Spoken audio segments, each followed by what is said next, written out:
a lot of people think, well, I don't want to hire a lawyer because, they're going to take some of my benefits. But there are many, many claims that can arise out of, say, for example, a workers' compensation injury.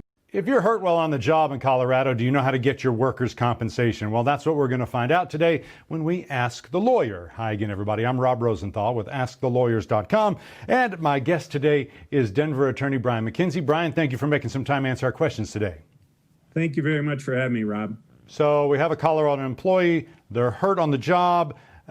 Just take us through quickly what that workers' comp process is like. What do they have to do? Well, initially, it's important that the employee reports the on-the-job injury immediately. They need to notify the employer, let them know what happened. Second, they need to seek medical treatment.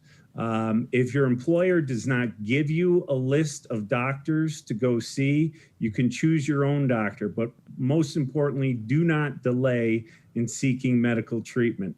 And then finally, you should call and consult a lawyer.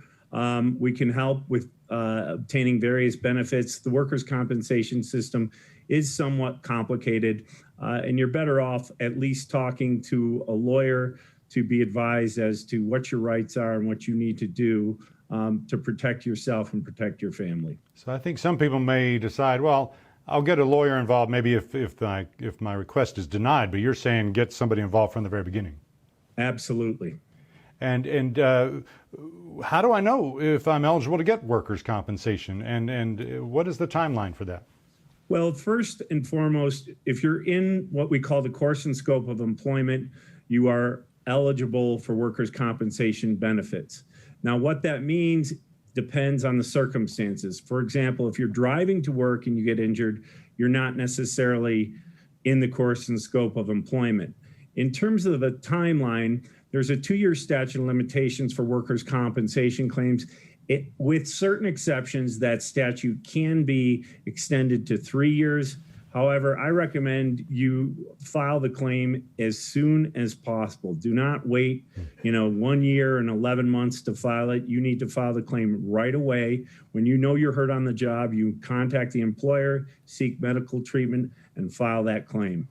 Are there some types of businesses in Colorado that don't have to offer workers' comp? No, there really are not. Now, there are certain exceptions. If you're an independent contractor, for example, you're probably not going to be covered under workers' comp. You have to be considered an employee. But the law requires that employers carry workers' compensation insurance for their employees. So what sort of things are covered generally under workers' comp? Well, there are quite a few things that are covered, but generally there are 4 types of benefits, wage loss benefits beyond your medical. And the first category is what we call temporary partial disability benefits. And that would be you get hurt on the job and you can't work a full 40-hour week, so you're only working 20 hours. You can get your differential, we call it, or 20 hours that you're missing, you can be reimbursed for that. Then there's something called temporary total disability, and that is when you're hurt on the job and you cannot work at all. The employer is responsible for paying 2/3 of your average weekly wage. And the other 2 categories are what are called permanent partial disability benefits. And those are wage benefits that you would receive after you obtain something called MMI, or maximum medical improvement. And then finally, the last category is permanent total disability benefits.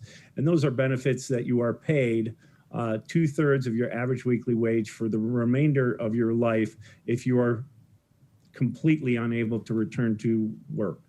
Now, could workers have other options over and above workers' comp sometimes? Absolutely. For example, if you are working for a company, you're in the course and scope of employment, and you are involved in a motor vehicle collision that is not your fault, you have a claim against the other driver at a minimum above and beyond your workers' compensation benefits. Or if you're making a delivery and you suffer an injury on the premises due to the landowner's fault or negligence, you can present that claim as well. And that is separate from your workers' compensation claim. Are these what known as third-party claims? Yes, these are considered third-party claims. And these types of claims vary. And I recommend highly that you consult a lawyer because these can become rather complex. What sort of things can a lawyer help me? What sort of help do they offer beyond if I think, oh, I can handle that myself?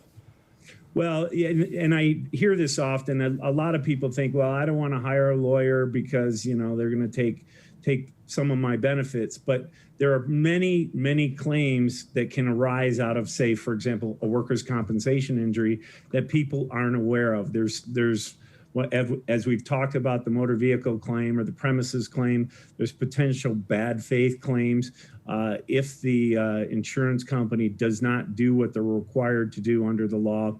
So there are quite a few different options, and it's best to at least consult a lawyer about what your rights are.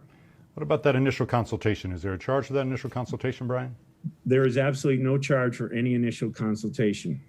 Great. Thank you so much for answering our questions. Very helpful info, as usual. Thank you very much, Rob. That's going to do it for this episode of Ask the Lawyer. My guest has been Denver attorney Brian MacKenzie. If you'd like more information or you'd like to make sure you can choose a lawyer that lawyers choose, be sure to go to askthelawyer.com first. Also, please take a sec to subscribe by clicking down below. Thanks for watching, everybody. I'm Rob Rosenthal with Ask the Lawyers.